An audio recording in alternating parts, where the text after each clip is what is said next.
John 19:30, when he had received the drink, Jesus said, "It is finished." With that, he bowed his head and gave up his spirit.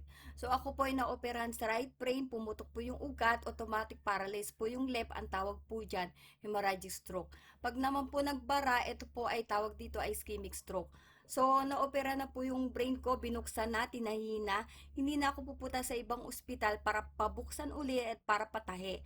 Yan po. At yung nga, ako po ay may 4 na opera, kaya hindi ko alam kung may complications po sa katawan ko, kaya madalas nanghihina po ako. At sabi nga, tapos na po, 'di ba? Ginawa na ng Panginoon yung dapat gawin, iniligtas niya na tayo, inako niya na yung kasalanan natin na dapat pa tayo po yung napako sa krus. Paano tayo maliligtas? Ito lang po yung gagawin natin, Romans 10:9. If you openly declare that Jesus is Lord and believe in your heart that God raised Him from the dead, you will be saved. So, napakadali na ng gagawin natin, di ba po? Pasintabi po sa ibang pananampalataya. Kasi di ba yung iba, nagpapapako sa krus kahit di naman karapat-dapat kasi dapat sinless ka. Yung iba naman, bawal daw kumain ng mga bagay-bagay. Yan, hindi dapat kainin, naglalakad ng mahaba. At yung iba naman po, hindi kumakain ng ilang oras, tas kakain ng marami sa gabi. Yan po.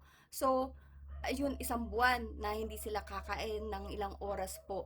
Wala na tayong dapat gawin para maligtas po. Yan lang, napakadali, di ba? Tanggapin lang natin si Kristo. Magsisi tayo, sumampalataya po na ang Panginoong Hesus galing sa langit, bumaba sa lupa para tayo tubusin sa ating mga kasalanan po at magpabautismo dahil tayo po ay makasalanan. Dahil marumi po yung ating mga kasalanan, yan po, at lumakad tayo sa daan ni Kristo. So napakadali, hindi na natin kailangan pahirapan po ang ating mga sarili. Yan po. Purihin po ang Panginoon and God bless us all.